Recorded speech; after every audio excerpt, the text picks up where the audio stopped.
Service of denying arrested protesters right to counsel as they struggle to locate whereabouts of the detainees. As professional as they should be. The laws are clear. You must avail the person to legal representation and counsel. Also in the bulletin, Ghana records trade surplus for the third consecutive quarter, gaining more from goods exported compared to its imports. Also ahead, Ghana Institute of Freight Forwarders hit the streets to protest against shipping lines in the country as they demand the scrapping of exorbitant charges and dollarization of local administrative fees on goods at the port. Assuming we scrap the administrative fee alone, a lot of good will happen. And so this morning we are demonstrating and we say we are tired. You say enough is enough. And later, Labour Commission summons Ministries of Health and Finance following impending strike by the Mortuary Workers Association over poor conditions of service. Details of these stories and many more, including sports, are coming up in the next 30 minutes. Stay tuned in.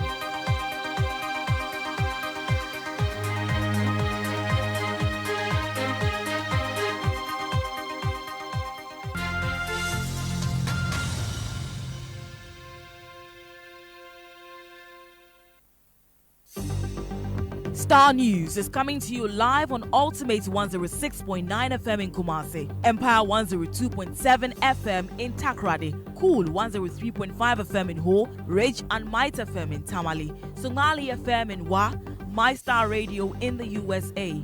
Also live on Facebook on Starr 103.5 FM and on starfm.com.gh around the world. This is Starr 103.5 FM.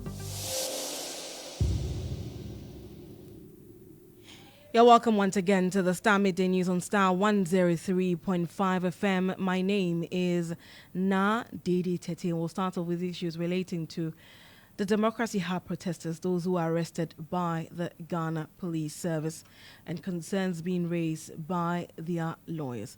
Now, lawyers of Democracy Hub have accused the police service of deliberately frustrating their efforts to offer legal assistance to members of the group arrested during their just-ended protests. According to the lawyers, the police have failed to provide details about the whereabouts of the detainees.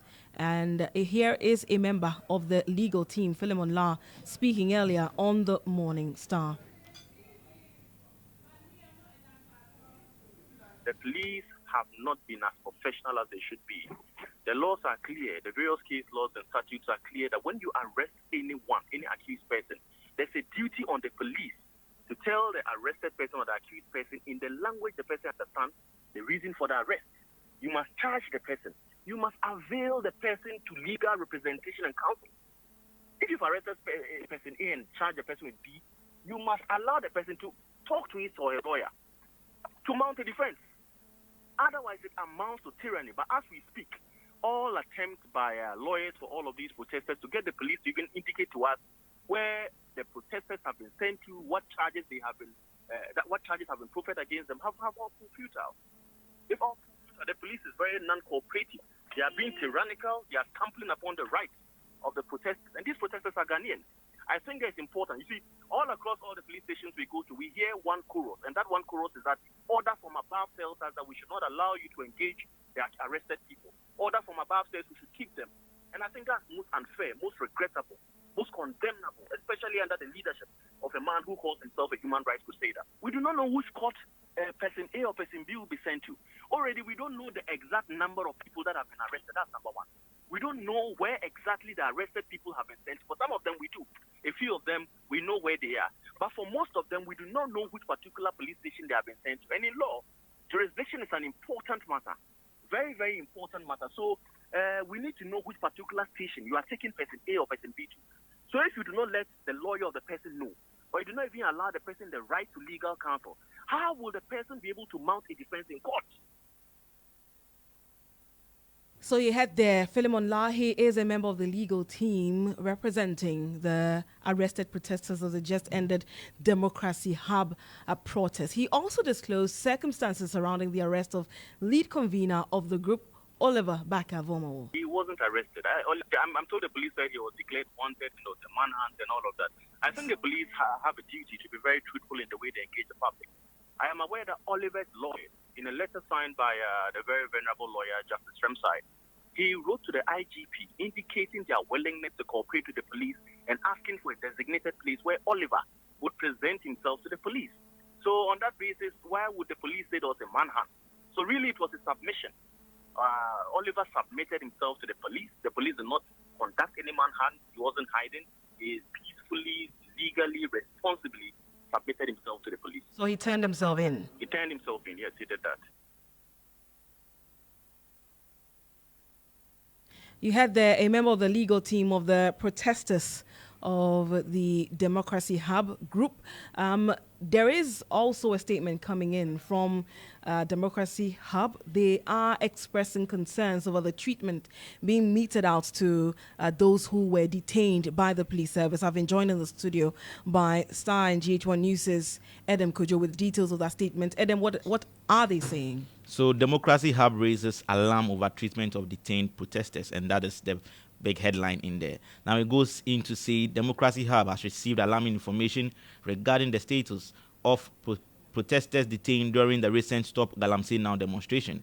We are compelled to share the following urgent update with the press and public. It starts with relocation of detainees. As of 10 a.m. this morning, we have learned that protesters who were forcibly taken into custody by the Ghana Police Service have been moved from various stations to the police headquarters in Osu. The detained individuals have been separated into groups of 10 and placed in buses. They are currently being held without any official communication regarding the reasons for their arrest. Most alarming, these citizens have been denied access to their legal representatives, a clear violation of their human rights. Now, they say we urgently call upon media outlets to dispatch reporters to the police headquarters immediately, given the track record of police impunity and apparent complicity of the state's justice system. We cannot trust that the rights and safety of these individuals will be respected without public scrutiny. Now, it ends by saying the situation underscores our deep-seated concerns about the abuse of power by law enforcement and the erosion of citizens' right to peaceful protest and due process. So, Dedei, this is the news. This is the statement actually coming in from the Democracy Hub. All right. Thank you very much, Edem Kojo, bringing us details of the statement issued by Democracy Hub. Let's go over the telephone line and speak to our legal affairs correspondent, Mutala Inusa, for some details with regard to where exactly the protesters are being sent to, because as of now, there is no clarity with regard to where they are going to be sent in relation to this particular case, where most likely charges are going to be preferred against them. While we wait to connect with Mutala Inusa, well, we're just about connecting with him, our legal affairs correspondent, who will be giving us the details with regard to where the protesters are being sent. Mutala, where exactly are you at the moment, and what information do you have regarding where the protesters are being sent today? Now, with the information that we had is that they will be arraigned at the Achimota District Court, and as we speak to where I am currently stationed, there's no sign of any of a case of that nature. Here, the atmosphere here is very calm. Everything is here.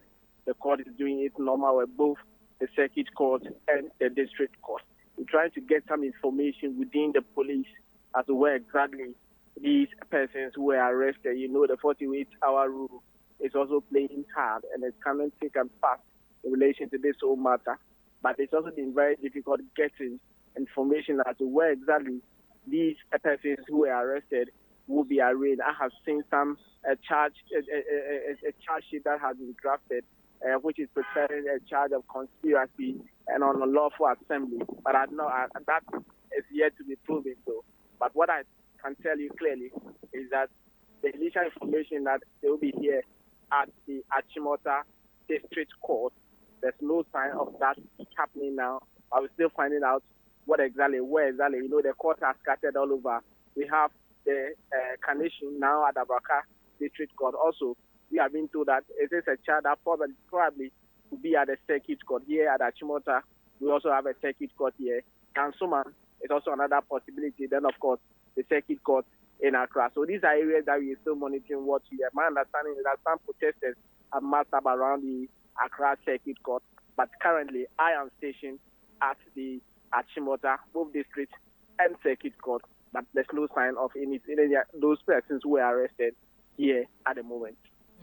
Thank you very much, Mutala Inusa, and keep a close eye on it. I'm sure once you get the needed information, you'd move to where they are being sent. Thank you very much. Mutala Inusa is our legal affairs correspondent. Let's touch base with social media. Nanama Aqua is here with the very latest. What are people talking about? I'm sure it's something in relation to the Democracy Hub protest and specifically the convener of the group, Oliver Baka-Vomawo. Yeah, now, thank you. They are specifically talking about his arrest.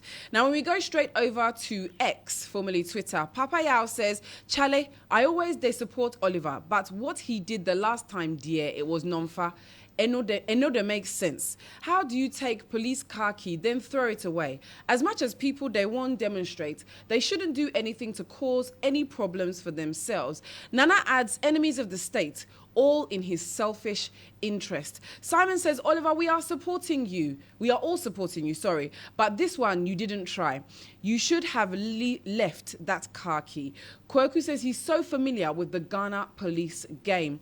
Then we have Kwesi. They should arrest the police who arrested the minor also for unlawful act as well. Ajay says that Akufo-Addo and Bawumia administration and government is the worst in the history of Ghana. And I don't know how many times we will continue saying this man. Then Prince adds, he and the police are friends. Then our last comment that we have here, unlawful acts for taking a car key, yet more unlawful acts are being committed by galamseyers day by day. Where are those arrests to? Well, that's what we have on social media. My name is Nanama Akwana. Back over to you. Thank you very much, Nanama Akwa, bringing us up to date with what people are saying on social media on some of the trending news stories. You're still listening to the Star Midday News on Star 103.5 FM. Let's turn our attention to issues relating to health, because the Labour Commission has summoned the Ministries of Health and Finance over the impending strike by the Mortuary Workers Association of Ghana. The two ministries are to appear before the Commission tomorrow. The Mortuary Workers Association threatened to strike over poor conditions of service, which they say which would lead to the closure of all public mortuaries on Thursday, September 26.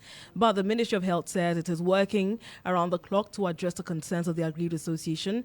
Isaac Ofi speaks for the Ministry of Health. The ministry represents all the agencies for which they are one of our agencies. So it's the ministry that will take responsibility steps to ensure negotiations and all that. And the ministry is always committed into going to the negotiation table. You and I know a couple of times that the ministry led such negotiations. However, the decision to agree on some finalities, there's no rest on the ministry. Some involve Ministry of Finance, confirmations, labor relations as to whether it is backed by regulations. That if I ask that, pay me this, so and so, is backed by relations and all that. But rightly, we have a good relationship with this association. As a ministry, we have a good relationship with them. And we share their consent as well. And we promise to lead to ensure that those concerns are dealt with. Are you saying that the issue may be resolved before Thursday? Hopefully, that is our wish as a ministry, that we should be able to resolve it. The chief director is ready to ensure that the issue is resolved. The minister is also ready to ensure that the issue is resolved. You had the public relations officer of the Ministry of Health, Isaac Ofi, speaking there to GH1 and Star News' Evelyn Araba Eidu. This is still the Star Midday News on Star 103.5 FM. From one labor agitation to another agitation, this time on the front of the freight forwarders. Tomorrow on weekend. Tomorrow on Saturday. Tomorrow on Sunday. Tomorrow on weekend. Civil administrative fee. Holiday charges. Civil administrative fee. Local impact charges. Well, scores have gathered at the forecourts of the Ghana Institute of Freight Forwarders to protest against the shipping lines in the country. Now, they are demanding the scrapping of exorbitant charges and dollarization of local administrative fees on goods at the ports, which, according to them, has affected several businesses at the ports. Now, chairperson of the technical committee of the Ghana Institute of Freight Forwarders, Paulina Abrakwa, shared some of their challenges earlier with me on the Morning Star. Their charges are so exorbitant. The Ghanaian trader is really suffering, and by extension, all of us. We pay our container deposit. You tell us that when we take your container, we should put it at this point. We bring it, and then you give us whatever deposit amounts we made in trust for the container, and then it will take 3 months or more to give us our money. Today, you are charging administrative fees. You took freight to bring the item or the product or wherever from overseas. You have charged your freight, and every amount is included in the freight. We get here, the trader or the importer is just taking delivery of their goods, and you are slapping another charges. And again, that particular service you are providing, you've collected money already, but you are still charging a local fee. That's not enough. You're also charging the same amount in USD. You dollarize it so that when the exchange rate goes up, you are also going up for no quality of service provided. And on top of that, you are charging this amount, this legal fee per container. So if you have 10 containers on one bill of lading, which their delivery order is just at a click, you are taking 10 times 15,000. And we say enough is enough. That this amount that you're not even supposed to pay in the first place, it has been dollarized so that every week it goes up. And so even though the quality of service has not gone up, you are by virtue of the exchange rate, that amount is going up. So these are some of the challenges that we are facing, and it's been going on for too long. And we say we are tired. You say enough is enough. Well, she's also been talking about a series of activities they will be embarking on to pile pressure on the shipping companies to revise their ways. So the regulator, the Shippers Authority, have been trying very well. In fact, this thing for the past 2 years, 3 years, 4 years, 20 years ago, we've been on it. But we can't sit idle again. And so this morning we are demonstrating, and then we'll send a petition to the Ministry of Transport, to Finance, to even the Shippers Authority, who have tried their best. At least we know that, but have not even done anything. So we are hoping that something positive comes out of this, and we know that we will make progress, some good progress for Ghana, for our industry, and for everybody. So it's a series of events, and this is the beginning. So we are beginning with a protest. We've done a lot of meetings over the years. So we are beginning with a protest, but there are a lot of activities that we know that at the end of the day, they'll be compelled to be in line. We are at a converging point at the Ghana Institute of Freight Forwarders forecourt, where we are converging, and then we'll disperse to the various shipping lines, present them with petitions, and then with the ministry, and then its various agencies. You had the chairperson of the technical committee for the Ghana Institute of Freight Forwarders, Paulina Abrakwa, speaking to me earlier on the Morning Star. Let's go over the telephone line and speak to our reporter, Ezekiel Kwakwa, who is monitoring that protest. Ezekiel, what is happening at the moment?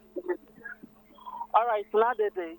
So, right now we've gotten back to the starting point where the freight forwarders were gathered to demonstrate against some of the charging fees from the shipping company.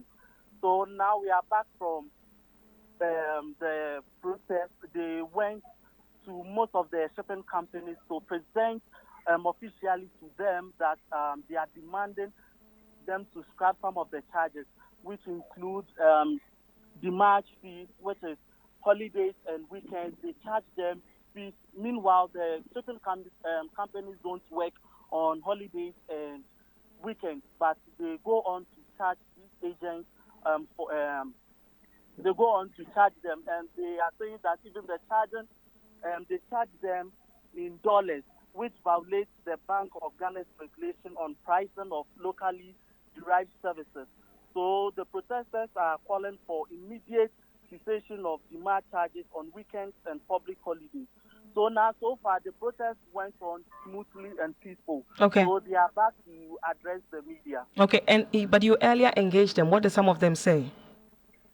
Well, all they were saying is that they were complaining about the arbitrary charges, such as the local administrative fees, container clearing fees, and empty container fees.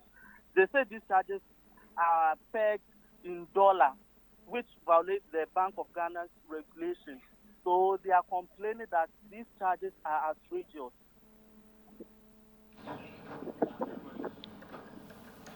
Today for the removal of administrative charges of the shipping line. Up to today that I'm speaking, all these charges are paid at the port of shipment, and at the port of discharge, it shouldn't be paid. We have pressed these things for many years, and the shipping line are not hearing all that we are saying. So today we decided to embark on this demonstration to do it once and for all. So today we are going all over. 15,000 Ghana cedi for a container release. And how many? If you are bringing about 10 containers, it's per container, not per bill of lading. So this amount is killing a lot of businesses in our business currently. So people are not going like they go. People are adamant. They are charging unreasonable charges. The mortgages that they take is unreasonable. And the rates they are charging, according to them, is 17.9. They are killing our businesses and we don't want it anymore. We want them to stop it. You had there some protesters speaking there to Starr News. To some other stories now, the National Tomato Traders Association of Ghana is attributing the rising prices of tomatoes to the lack of dams in the country. Now, they are urging the government and policymakers to construct dams nationwide to prevent future shortages and reduce the country's dependency on tomato imports. Well, at the moment, it seems as though the prices of tomatoes are more reasonable. But then again, the concern is that we'll get back to the old ways soon. Here is a report by GH1 and Starr News' Rosemond Akwoko-Ajiti.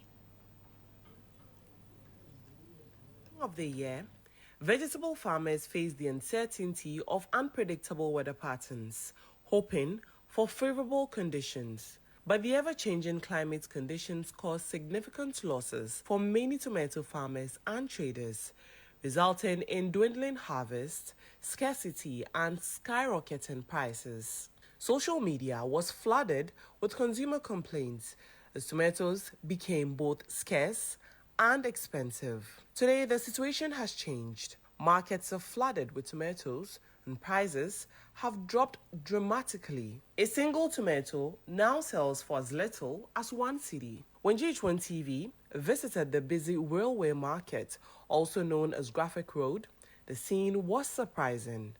Despite the bumper harvest, traders sat idly by, some chatting with colleagues, while others dozed off in a quieter than usual atmosphere. The frantic sales of the past have slowed, and now traders face a new challenge: low patronage. Although the market is full of tomatoes, customers seem hesitant to buy. Traders noted that while farm gate prices remain high, the market dictates otherwise, with consumers determining how much they are willing to pay. Sisi kenten ni ye 200 cedis ni 25. Ba box ni ye 700 ni 500. Sisi ade ye nto shi ye ba ye betra ho sa ebi mu wa anu fitie eneni 3 days. Ese anentos na di fra da na eba. E na antos mu se aba wa hanom na bush ni de ne board. Ye di ntos ni bedu hanom na. Se na mu se obu wa hanom embu obu shi kwa. Enti na ntos na mu na bia enenebo 34. Yet when I say 8,000, 8,000, 5,000, 6. Nene utintos na utinton say okay no ye share contain 4 million. By the bar no ya surprises. You had the tomato seller ending that report by Rosemond Akwoko-Ajiti. We'll bring you the full thing later on Starr today. Let's now bring you the very latest in the world of sports. Jones Aji is here. Good afternoon to you, Jones. What is in sports? All right, good afternoon. So, Ghana Premier League in the news once again. And head coach of Pando Hearts of Lions, Bashir Hayford, says he's satisfied with the performance of his side in their opening 3 games in the Ghana Premier League. Now, the Pando-based club are enjoying a good spell in this season's league, having sailed 5 points in their opening 3 league games. Bashir Hayford could not hide his delight with his side's draw away to Dreams FC yesterday. Lions lie third on the league log, and Coach Hayford believes they can only take advantage of the good starts. Well, thankfully, we have played 3 matches and we have still not lost. So I think it's okay, and we have to capitalize on this and then maybe move forward. So as we are moving forward, it means we have to make sure we maintain our undefeated status for some time. So this is what we are planning to do. We have to maintain. The English Football League Cup, and some good news for Chelsea fans, because Chelsea head coach Enzo Maresca has confirmed the availability of right back Malo Gusto for tonight's EFL Carabao Cup game against Barrow at the Stamford Bridge. In spite of today's opponents coming from the League 2, Enzo wants his team to see the game as an important and official one. Malo is available for tomorrow.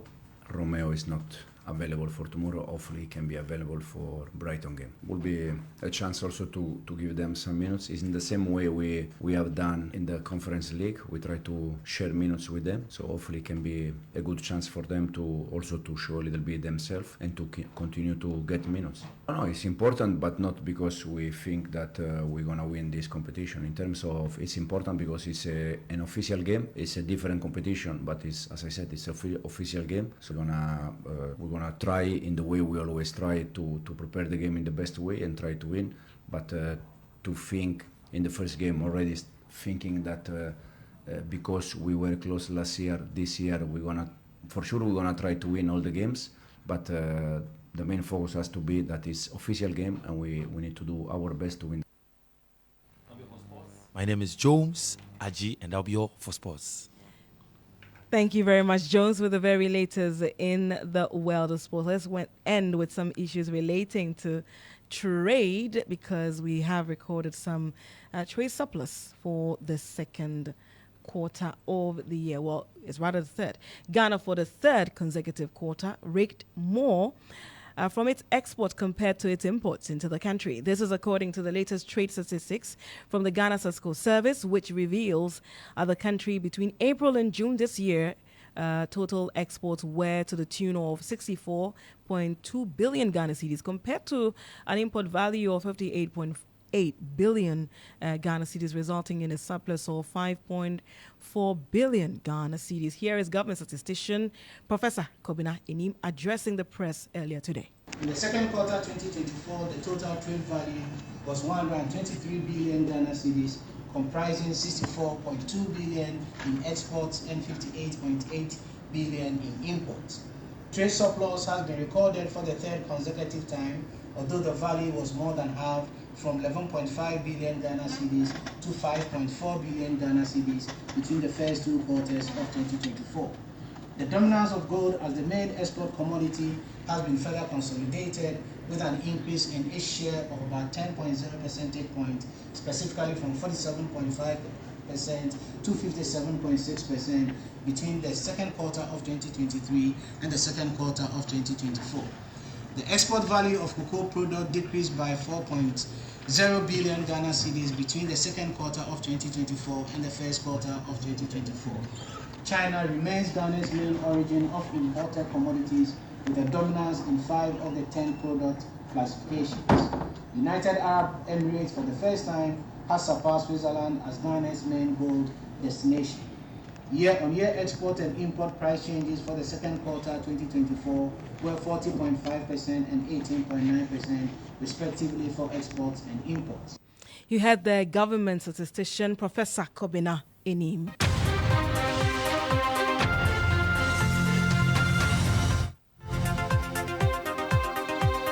And that'll be it for today's edition of the Star Midday News on Star 103.5 FM. For more news, do log on to starfm.com.gh. My name is Dedei. Thank you very much for your company. Have a good afternoon.